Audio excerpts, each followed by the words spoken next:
Mesdames, Messieurs, bonjour et ravi de vous retrouver à ce nouveau numéro de Prime Time, votre rendez-vous quotidien de débat d'actualité sur la C360. Aujourd'hui, nous allons poursuivre donc le débat sur la question du drame de Barça-Lugo qui continue de faire couler encre et salive au pays des hommes intègres. Et pour les clés de lecture sur ce sujet d'actualité majeur, je suis en compagnie de Madame Rosalie Tarnagda, elle est membre de la coordination nationale des associations de veille citoyenne.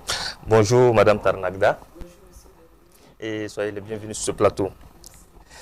Deuxième invité qui prendra certainement le train en marche, il s'agit de Monsieur Youssef Nasséré, et il est membre du collectif Sauvons le Burkina Faso. Et troisième invité, un invité spécial donc qui vient pour la première fois dans cette émission, Monsieur Dacier de Bendouté. Il est journaliste sociologue qui va donc prendre part à ce débat via la technologie Zoom depuis les États-Unis d'Amérique. Bonjour Monsieur Dacier de Bendouté. Oui, bonjour. Et bonjour à mes co-panélistes, Madame Tarnagda. Yeah. Alors, vous avez dû écourter votre sommeil, Monsieur Bendouté, pour prendre part justement à ce débat national parce que de là où vous êtes, il est 4 heures du matin. Je suis à présent convaincu que vous êtes un patriote.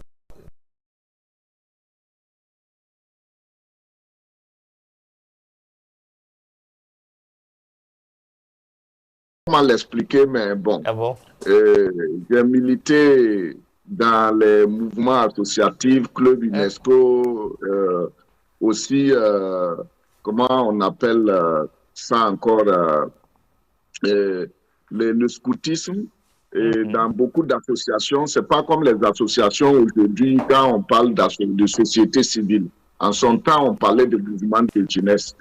Et par la suite, le panafricanisme et tout mon cursus scolaire et toute ma tendre jeunesse, je l'ai faite dans le panafricanisme, que ce soit sur le plan intellectuel et sur le plan associatif. Et on avait appris à connaître les grands hommes de l'Afrique.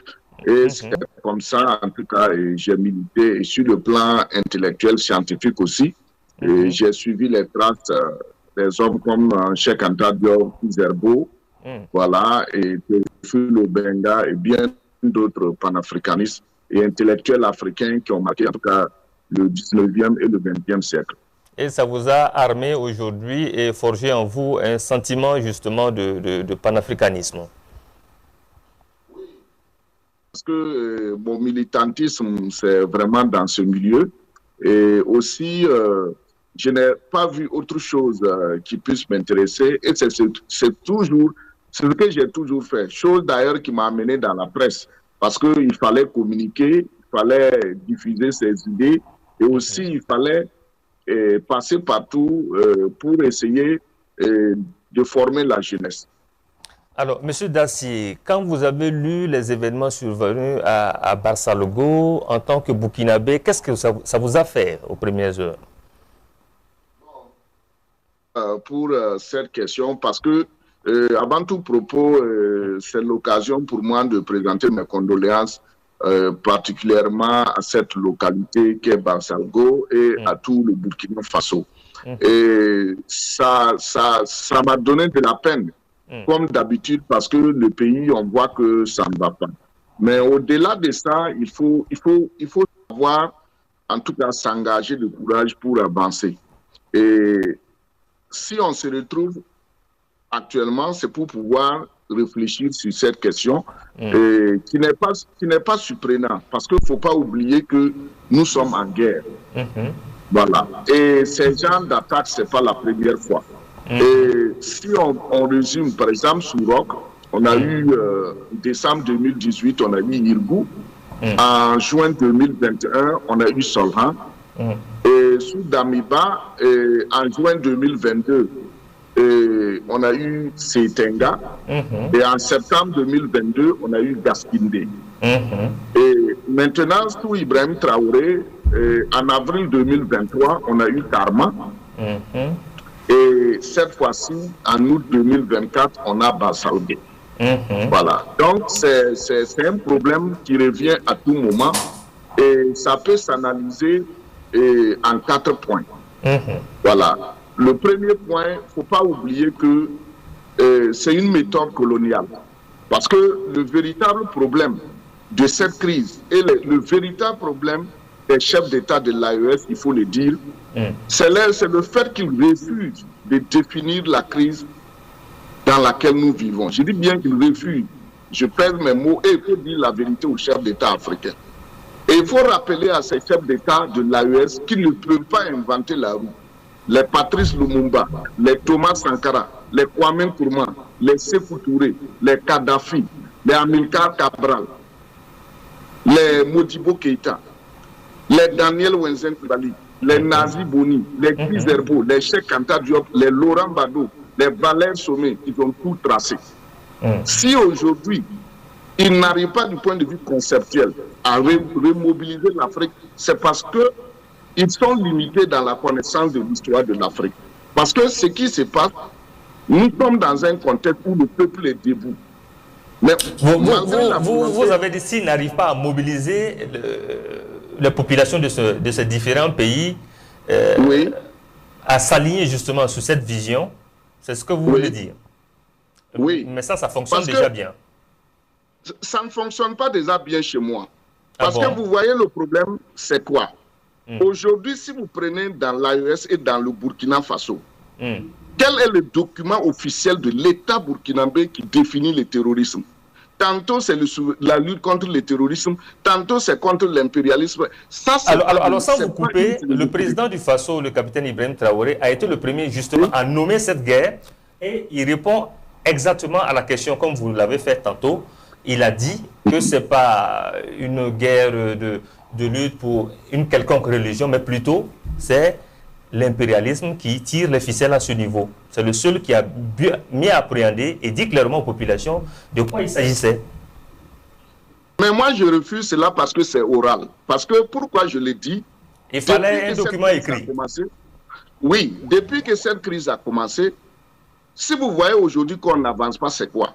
J'ai passé tout mon temps à expliquer aux Africains, depuis que le Mali a commencé, depuis la crise même, que c'est une recolonisation de l'Afrique et il va falloir qu'ils se réveillent.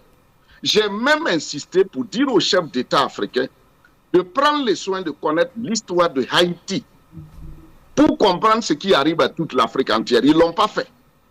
Même un colloque en Afrique pour réfléchir ce qui arrive aujourd'hui en Haïti, ils ne l'ont pas fait.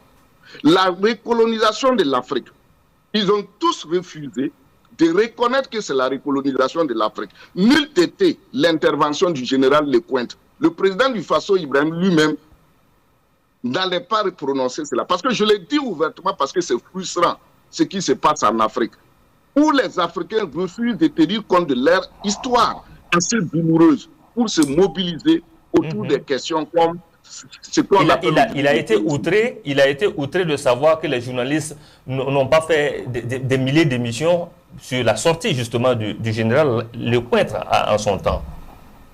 Il ne peut pas être outré. C'est pourquoi j'ai dit que le gouvernement n'a pas de documents. Moi, il ne peut pas être outré. Moi, j'ai passé tout le temps à expliquer. C'est l'État qui donne l'orientation. C'est l'État qui donne l'orientation. Et effectivement, les journalistes ne peuvent pas passer l'information s'il n'y a pas une méthode, il n'y a pas une vision. Aujourd'hui, quand vous prenez la télévision d'État, est-ce que les télévisions d'État en Afrique rebondissent sur les actualités en Europe où ça devient un débat populaire? Non. Est-ce que la télévision nationale, est-ce que même les télévisions du Burkina ont pris au sérieux ce que Dacier de Benoît disait? Ils ne l'ont pas pris parce que c'est un noir bon teint qui est assis, qui parle de recolonisation. Sinon, le Burkina aujourd'hui est le pays qui a dit ça publiquement. Je l'ai dit publiquement depuis le début. Même quand vous prenez, pourquoi il y a eu les VDP aujourd'hui? J'ai été le premier, je dis bien le premier à lancer un appel à résistance populaire. Parce que c'est une guerre coloniale. Il y a également le MRP. Je ne sais pas si vous connaissez le MRP. C'est un mouvement, une organisation de la société civile qui dit avoir suscité justement la question des VDP parce que le mouvement est né dans une localité où déjà il y avait donc le terrorisme qui battait son plein. Et cette organisation de la société civile, le MRP, avait demandé au gouvernement de faire en sorte qu'il y ait des VDP, que de faire en sorte de mobiliser les citoyens autour donc, de cette question nationale et même institutionnalisée. Je ne sais pas si lui, il a dit avant vous ou pas. Non, ce n'est pas une question d'avant. Ça, ils sont venus après. Quand je disais ça, les jours que j'ai dit ça à la télé, les gens croyaient même qu'on allait fermer l'émission. Okay. C'est à la télévision nationale. Avant, là, les gens ne parlaient même pas de ça. Je l'ai dit pourquoi? Parce qu'il faut rappeler certaines choses aux Africains. J'ai dit tout de suite que c'est une guerre coloniale, c'est la méthode coloniale. On vient, on crée des problèmes. Et maintenant, on crée des chocs. Et il faut créer ces tueries. Maintenant, qu'est-ce qui se passe? On aurait pu gagner s'il y avait une mobilisation intellectuelle. L'État avec un discours d'orientation. Vous voyez les Européens, ils ont fait des études. Toutes les vidéos qui circulent sur la toile, que non, il faut qu'ils reviennent coloniser l'Afrique. Et qu'est-ce que nos États ont sous la main? Rien. Un discours d'orientation à l'instar de ce que Thomas Sankara avait fait en son temps. J'ai insisté pour dire qu'il faut une clarification conceptuelle. Il n'y en a pas. Vous prenez nos États aujourd'hui, clarification conceptuelle, là. Vous prenez le concept de transition. Ibrahim Traoré, Assimi Goïta, qui signe président de la République du Mali, président de transition et président de la Confédération. C'est chez les nègres que vous voyez ça. Un président d'une confédération qui est en même temps président de transition. Voilà les ratés. Il faut à un moment donné réinventer la roue. Je vais donner la parole à Madame Tarnagda et on revient à vous hein, pour la suite de la lecture par rapport à cette situation donc, de Barsalgo. Madame Tarnagda, en tant que Burkinabé, quand vous avez suivi ces événements, particulièrement, qu'est-ce que cela vous a fait? Est-ce que ça vous a révolté? Est-ce que ça vous a fait quelque chose de particulier? Sincèrement, l'événement de Barsalgo m'a beaucoup bouleversé. Ça m'a bouleversé dans ce sens que c'est une cruauté. Une cruauté. Yeah, c'est méchant. De voir que des gens peuvent faire ça à des populations civiles, sans armes, rien, aller comme ça, faire ce crime-là. Et j'étais le lundi à Barsalgo. Et plutôt à Kaya. Excusez-moi, j'étais à Kaya pour le don de sang. Nous avons été rendre visite aux malades. Mais c'est encore plus révoltant. Quand vous partez là-bas et que vous voyez les blessés? Les blessés, c'est plus révoltant. Vraiment, moi, les auteurs de ce qui s'est passé à Barsalgo, là, ils ne sont pas des humains. Ah bon? Ce ne sont pas des humains. Les exécutants, eux, on peut dire que ce sont des jeunes drogués et autres qui ne savent pas ce qu'ils font. Mais ceux qui ont conçu l'attaque de Barsalgo ne sont pas des humains. Parce qu'il y a bien des têtes qui pensent et qui font exécuter. Qui font exécuter. Et ceux-là qui exécutent, tellement ils sont méchants, ils ne se retrouvent pas sur le terrain. Ce sont ces jeunes-là. Lorsque vous regardez, vous suivez là, ce sont des enfants de rien du tout. Ce sont des enfants, à écouter leur voix, ce sont des enfants. Des jeunes qu'ils ont drogués et autres, les mettre, les jeter comme ça en pâture, les sacrifier. Mais c'est méchant. C'est méchant que... Et hier, j'ai suivi l'audio. Je ne sais pas s'il y a l'audio qui circule là, je ne sais pas si vous l'avez suivi.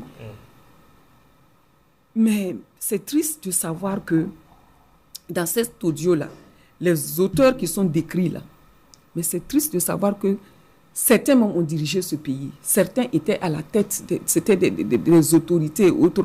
Et les anciens dignitaires. Les anciens dignitaires. Qui tirent aujourd'hui les ficelles. Qui tirent aujourd'hui. Par exemple, celui du côté N, là, Yves Bamouni et autres. Il a été cité dans l'audio. Mais je me dis que qu'est-ce qu'on recherche pour ce là aussi, il faut arriver à vérifier la véracité. Mais moi, oui, les gens, ils peuvent vérifier, mais moi, je crois. Moi, je crois parce que c'est quelque chose qui est possible. Les Burkinabés, certains sont arrivés à un stade où c'est devenu la boulimie du pouvoir. Et j'ai écrit hier pour demander à savoir ce que vraiment le capitaine Ibrahim Traoré a fait à certaines personnes. Ce que nos autorités actuelles là ont fait à certaines personnes. S'ils ont des comptes à se rendre, qu'ils viennent se rendre les comptes. Mais qu'ils laissent ces populations-là. Il ne faut pas que des Burkinabés se laissent manipuler par l'impérialisme. Parce que nous savons tous que ceux qui sont derrière ça, ceux qui financent, c'est l'impérialisme. Tu es burkinabé, tu as ta famille ici, tu te laisses manipuler. Qu'est-ce qu'on recherche? De recolonisation. De recolonisation. Dacier aussi l'a dit. Tel que Dacier l'a dit, et le président Ibrahim Traoré aussi l'a dit. Et lorsqu'il était de passage quelque part, il nous a dit de nous préparer à une guerre de haute intensité. Et nous sommes en train de vivre cette guerre-là aujourd'hui. Mais c'est triste de savoir que ce sont nos propres frères qui se laissent manipuler jusqu'à ce point-là. Je vais vous raconter une petite anecdote. Rien que dans la semaine passée, j'étais avec une amie qui certainement va suivre l'émission. Et nous avons vu de jolis chiots. Et quand nous avons vu les chiots, je me suis approchée, elle aussi, elle est venue. J'ai dit, mais je veux tel chiot, je veux tel chiot. Ce sont des chiots de race. Et lorsque nous nous sommes approchés pour prendre les chiots, il y a le plus grand protégeait le plus petit. Lorsque je me suis approchée pour prendre le plus petit, le plus grand a commencé à faire la bagarre avec moi. Regardez des animaux. Voilà pourquoi je dis que ceux qui ont été à l'origine de ce qui s'est passé à Barsalgo, ce ne sont pas des êtres humains, ce ne sont même pas des animaux. Parce que les considérer comme des animaux, c'est encore les considérer. Et vous pensez que des anciens dignitaires auraient pu être impliqués dans cela à travers les audios justement que vous avez écoutés? Oui, à travers les audios que j'ai écoutés, c'est clair. C'est clair, mais c'est triste. Et c'est condamnable. Ceux qui ont fait ça là, moi, l'ALT doit revenir sur cette histoire de peine de mort là. Parce qu'on ne peut pas, quand on arrive à cette bassesse là, à ce niveau là, non mais ces personnes là sont irrécupérables. Vous parlez d'anciens dignitaires. Est-ce que vous pensez justement que Barsalgo est justement a fait l'objet donc d'une vengeance? Quand on regarde le cas de Barsalgo, c'est là où le capitaine Ibrahim Traoré, avant de prendre le pouvoir, il avait libéré et fortifié Barsalgo. Et depuis lors, il n'y avait pas d'attaque. Il n'y a plus d'attaque. La ville était dans une certaine sécurité, une citadelle imprégnable depuis lors. Depuis lors. Maintenant, pour saboter, pour inciter les gens à se révolter contre ce pouvoir-là, il faut aller attaquer Barsalgo, sachant qu'en attaquant Barsalgo, ça allait toucher le président au fond de lui-même. Monsieur Dacier de Bendouté, est-ce que c'est la même analyse, c'est le même regard que vous portez justement sur ce qui s'est passé? Barsalgo, l'objet d'une vengeance? Oui, mais je partage en tout cas son analyse, mais il va falloir qu'on aille au-delà du fait que ça nous fait mal. Parce que nous sommes déjà en guerre, ça nous fait mal. On doit savoir prendre chaque situation avec courage.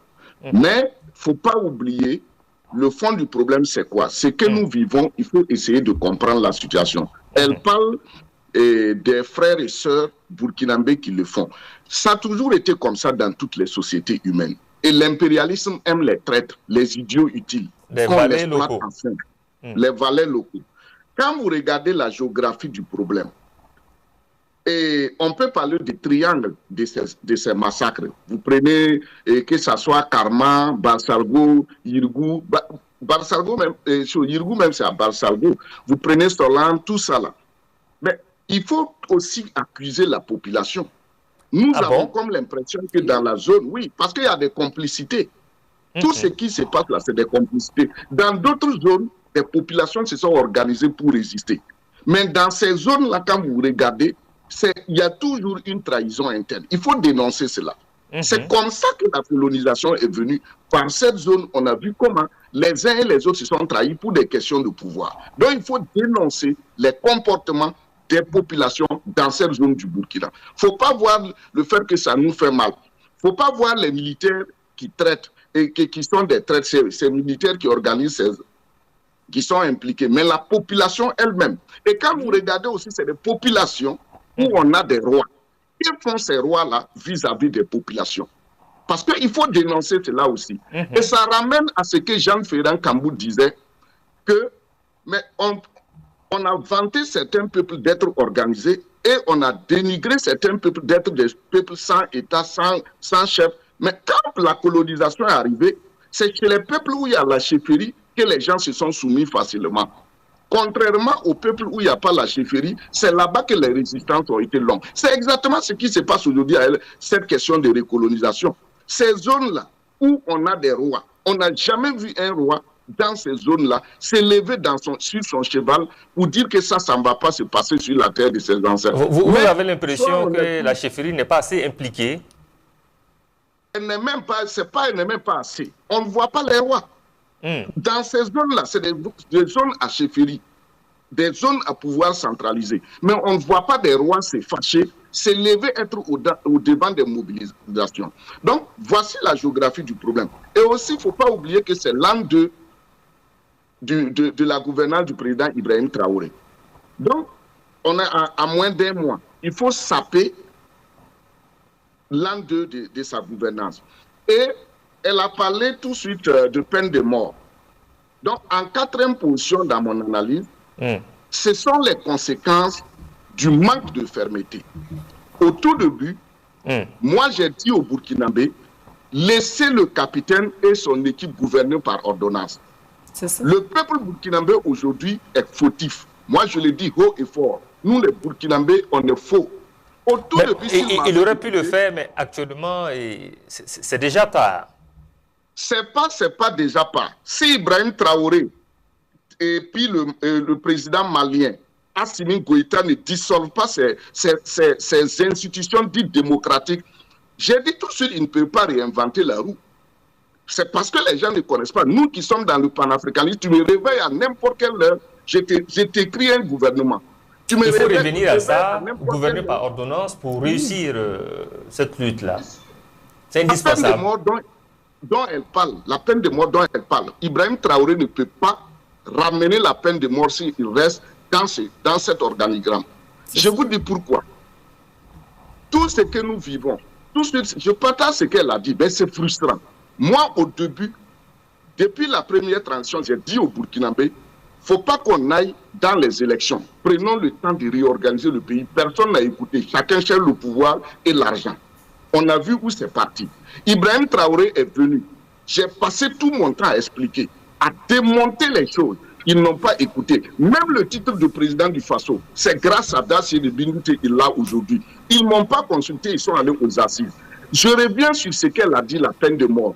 On a toujours interpellé sur ça. Ils n'ont pas écouté. Mais regardez l'erreur qu'ils ont faite.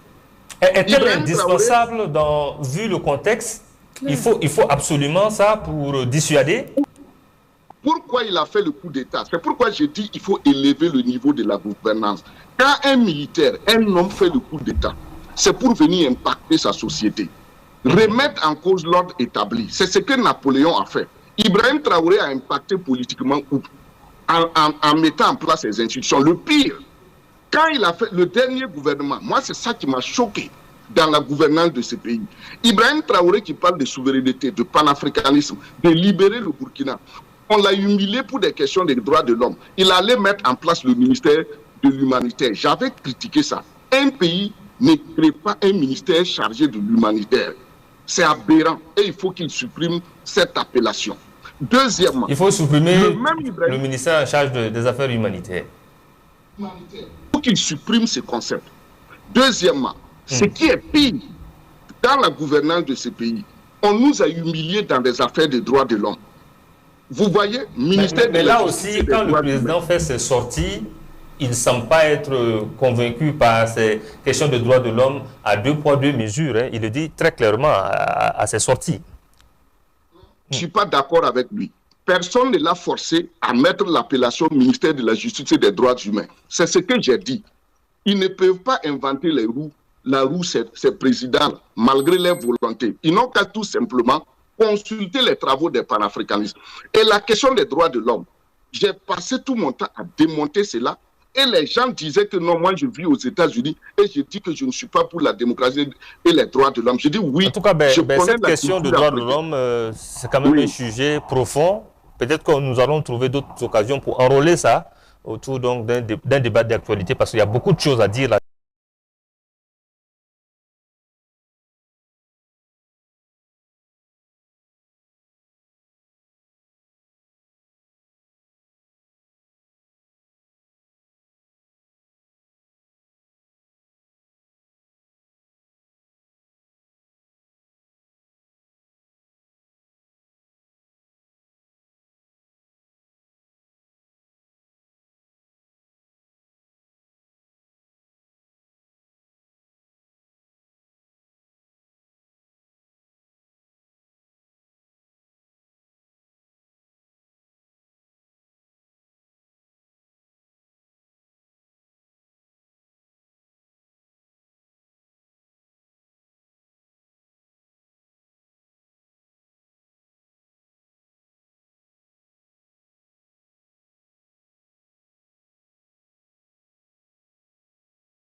Donc le problème de fond, ce sont les textes actuellement qui s'alignent sur des questions de démocratie qui font problème. C'est ça qui pose problème.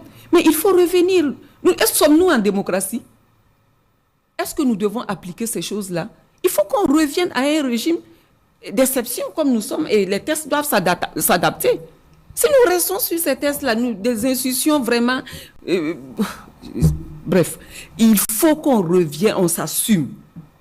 Et il n'est pas tard pour le président Ibrahim Traoré de s'assumer. Et la peine de mort doit être appliquée selon moi. Et ça va amener... C'est un président qui s'assume déjà. Peut-être que vous attendez justement à ce niveau-là qu'il y ait changement de donne. C'est ça. Il s'assume. Je suis parfaitement d'accord avec vous. Pleinement. Il prend ses responsabilités. On le voit sur le terrain. Mais il y a quelque chose encore qu'il faut faire. Parce que les Burkinabés, là, ils s'amusent trop. Quand je commets, si je sais que je fais du mal, on va me prendre, aller me juger. Je peux soudoyer, et quelque temps, je vais sortir. Le président fait beaucoup de choses. Comme l'a dit Dacier, la population aussi devrait pouvoir mieux s'impliquer. Il a fait cas de la chefferie coutumière qui n'est pas du tout impliquée. Est-ce que vous partagez cette lecture-là de Dacier? Mais bien sûr. Est-ce qu'avant, ces choses-là pouvaient se passer dans un pays africain? Si nos Tinsoba et autres, là, s'étaient levés, à Gawa, je crois qu'ils se sont levés là-bas, où on a parlé de cette histoire de pierre ou quoi, je ne me rappelle pas. Comment ça se passe là-bas? Ici, là, mais ce qui se passe, c'est parce que les chefs coutumiers, les Tinsoba et quoi, je ne sais pas s'ils fuient leurs responsabilités, ils ne s'assument pas. Sinon, quelqu'un ne pouvait pas rentrer avant dans un territoire comme ça, venir faire quelque chose, et puis la personne va repartir. Non. Mais aujourd'hui, là, bon, on ne sait pas ce qui se passe. Il faut que tout le monde s'assume. Et Dacier a parlé de complicité. Et comment ces personnes-là vont arriver jusqu'à rentrer dans un village sans qu'on les identifie, sans qu'on ne sache? Ça veut dire qu'il y a des gens dans la population, et le cas de Barsalgo dont nous parlons, il y a des dizaines de complices qui ont été pris. Mais qu'on les exécute. Qu'on les exécute. Clairement. Clairement, s'ils n'ont pas pitié, qu'on n'ait pas pitié d'eux. On s'assume. Et ça va porter donc un coup de frein, justement, à ceux qui ont ces velléités-là de composer avec les forces donc, du mal. Bien sûr. Alors, on a quelques minutes seulement, nous sommes presque au thème de l'émission, mais nous allons laisser la parole à M. Dacier de Bendouté pour conclure. M. Dacier, nous allons parler de la mobilisation citoyenne autour donc, de cette lutte. Vous avez fait cas des chefs coutumiers. Comment arriver à les mobiliser justement vraiment à ce qu'ils s'impliquent davantage justement dans cette lutte-là pour la libération du territoire national? Moi, je dis tout simplement, avant cette mobilisation, il faut que le président Ibrahim Traoré s'assume. Moi, ce n'est pas aujourd'hui je suis dans le panafricanisme, ce n'est pas aujourd'hui qu'on combat pour les idées. Et comme je l'ai dit, on a toujours donné des bonnes idées, ils le savent. Mais le pouvoir d'État, là, il faut qu'il relève le niveau. Alors, le mot assumer oui. revient beaucoup. C'est un sujet à débattre parce que pour un certain nombre de Burkinabés, c'est l'un des rares présidents qui s'assume le plus dans l'histoire des chefs d'État que le pays a connu. Peut-être que vous avez d'autres... Oui, quand on dit s'assumer, mon frère Dabira, moi, dans mon rôle, ce que je vois, ce que je veux... C'est bon, mais on peut encore faire plus. C'est ça. C'est ça. Et tout de suite, elle a parlé d'assassiner les gens et des traites. Quand on dit s'assumer, là, le pouvoir d'État, moi, je suis frustré quand le président sort, il dit que j'ai déjoué un coup d'État. L'affaire Trump, tout de suite, quand on a voulu assassiner le président Trump, c'est lui qui l'a fait là. Regardez les commentaires des médias. On dit que les services secrets l'ont abattu. On ne parle même pas de lui. C'est avec fierté qu'on dit qu'on l'a abattu. C'est ça. Mais au Burkina, moi, l'affaire de Barsalgo, là, ça vient montrer que si les présidents de l'AES ne s'assurent pas, le jour que l'impérialisme aura l'opportunité de les atteindre, ça sera comme le cas des autres panafricains. Je le dis haut et fort pour qu'ils comprennent. Je connais l'histoire de l'Afrique. Je ne vais pas venir m'asseoir devant ces présidents-là, me morfondre pour leur faire plaisir. Il faut leur dire la vérité, parce que la réalité, là, les enjeux sont énormes. Le jour que l'impérialisme aura l'occasion de frapper Assimi Goïta, de frapper Tiani ou Ibrahim Traoré, nous tous, on va voir. On a vu avec Kadhafi, il a fait quoi à l'humanité? Kadhafi a fait quoi? Vous savez comment on a tué Kadhafi? On l'a empalé. Quelqu'un qui a reverdi son pays du désert. Mais on est allé le tuer. Pourquoi aujourd'hui vous asseoir, vous avez le pouvoir d'État? C'est vous qui partez prendre les concepts des Occidentaux. C'est vous qui êtes là, vous vous amusez avec des traites. Vous avez tout ce qui s'est passé tous dernièrement avec les magistrats, où on dit qu'ils sont allés au front parce qu'ils ont jugé des gens. Ça, c'est normal, parce que le président ne s'assume pas. Depuis le jour où un magistrat a dit... Mais ce que vous dites, s'il devrait fonctionner comme vous le dites, certains diront que c'est un président radical. Mais c'est ça que je dis, les gens ne savent pas c'est quoi le pouvoir d'État. Ibrahim Traoré n'a qu'à lire l'histoire de Napoléon. Quand Napoléon est arrivé, tout ce que la France a aujourd'hui, ça vient de Napoléon. La plupart de l'organe, la gendarmerie, c'est Napoléon qui a créé ça. La gendarmerie n'existe. Un corps comme la gendarmerie n'existait pas. Les légions, ce qu'on appelle les légionnaires, c'est Napoléon qui a créé ça en s'inspirant de l'Empire romain. Et ils font quoi? Aujourd'hui, tout ce qui se passe dans nos pays, là, c'est parce qu'ils ne s'assument pas. Mais ils ne peuvent pas s'assumer parce qu'ils ont refusé de gouverner par ordonnance. Ils ont mis en place les institutions. Ils n'ont qu'à assumer aussi et c'est là tout le péché. C'est clair. Tout le péché. Maintenant, pour les chefs coutumiers, on n'a pas besoin de mobiliser un chef pour qu'il défende son village. Moi, je le dis toujours. Le Burkina... Mais et s'ils ne le font pas? Mais s'ils ne le font pas, c'est que ce n'est pas des chefs. C'est ça. Ce n'est pas des chefs dignes de ce nom. Regardez au sud-ouest. Est-ce que c'est l'État burkinabé qui a organisé la résistance au sud-ouest? C'est ça. Au Burkina, on est hypocrite. Ibrahim Traoré, le gouvernement doit imposer l'organisation du sud-ouest au pays. Regardez comment les gens se sont organisés là-bas. Parce qu'on peut dire que c'est un modèle réussi. Et le sud-ouest n'a jamais été colonisé militairement. Vous avez vu tout ce qui se passe avec le terrorisme, mais le peuple de là-bas est resté debout. Mais de l'autre côté, on a des rois. 1, 2, 3, on a des dimans. 1, 2, 3, on a tel grand roi. Mais on n'a jamais vu ces rois-là se lever, dire que ça, là, ça ne va pas se passer sur la terre de mes ancêtres. Regardez tous les différents massacres dont on a parlé. Ça se fait dans des milieux où on a des chefs. Ils sont où? Ibrahim Traoré, là, à l'âge du règne de certains rois au Burkina. Mais c'est un jeune comme ça. Je ne dis pas qu'il est jeune, il ne peut pas, parce que le président nord-coréen est peut-être plus jeune que Ibrahim Traoré quand il prenait le pouvoir. Mais c'est un jeune qui est en train de se battre pour que ce pays se relève. Et on a des rois qui ont l'âge dont le règne même souvent même dépasse l'âge d'Ibrahim Traoré, on ne les voit pas. Non. Et aussi, ce qui va permettre de repartir de plus belle, moi je le dis et je le maintiens. Si Ibrahim Traoré et Assimi Goïta ne dissolvent pas les institutions et gouvernent par ordonnance, je le dis aux Africains, ces rêves-là, ça sera brisé. Parce que l'Afrique n'a pas encore fondé l'État. Et aujourd'hui, ce qu'on voit au Burkina, là, moi je crois que quand il y a un événement comme Bassalgo, ou bien comme ce qu'ont fait les magistrats, le président Ibrahim Traoré va s'assumer puis dissoudre l'Assemblée, dissoudre la Constitution et gouverner par ordonnance. Mais il est là toujours, c'est des gens qui sont assis, ils le conseillent mal et ils pensent que non, c'est la gouvernance. Moi, je le dis aujourd'hui, si on ne change pas de tir là, toute cette euphorie que vous voyez là, un beau jour, tout va se gâter ici, on va commencer encore à dire que non, c'est Dieu. C'est pas Dieu. C'est pas Dieu. Moi, je le dis et je suis frustré. Merci. Voilà, je suis frustré de voir que les présidents là ne s'assument pas. Ils ne sont pas organisés. Regardez ce qu'on a vu avec... Oui. Merci pour vos appels qui vont certainement entrer dans des oreilles plus habilitées. Peut-être qu'on dira que ça n'entrera pas dans l'oreille d'un sourd. Madame Tarnagda, alors, une certaine opinion pense que ce qui s'est passé à Barsalgo, en quelques mots, à Barsalgo, vu que c'est le président du Faso actuel qui avait libéré et fortifié la zone, s'attaquer à une telle zone, c'est d'amener les populations à la révolte. Est-ce que c'est la même lecture que vous faites? Parce que c'est une certaine opinion qui le disent, en quelques mots. Oui, je viens de le dire tout de suite. J'ai dit c'est le dernier village où le président Ibrahim Traoré a travaillé, il a sécurisé Barsalgo, il a fortifié Barsalgo avant de venir prendre le pouvoir. Et toucher Barsalgo, c'est toucher le président. Et révolter la population, commettre ce massacre-là, c'est révolter en même temps la population burkinabé. Mais que ces auteurs-là sachent que nous sommes en avance sur eux.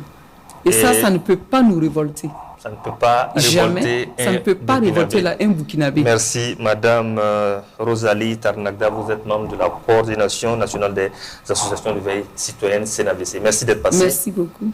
Merci à vous, Monsieur Dacier de Bendouté, journaliste sociologue qui nous a donc éclairé justement depuis les États-Unis d'Amérique. Merci pour vos éclairages sur ce sujet d'intérêt national.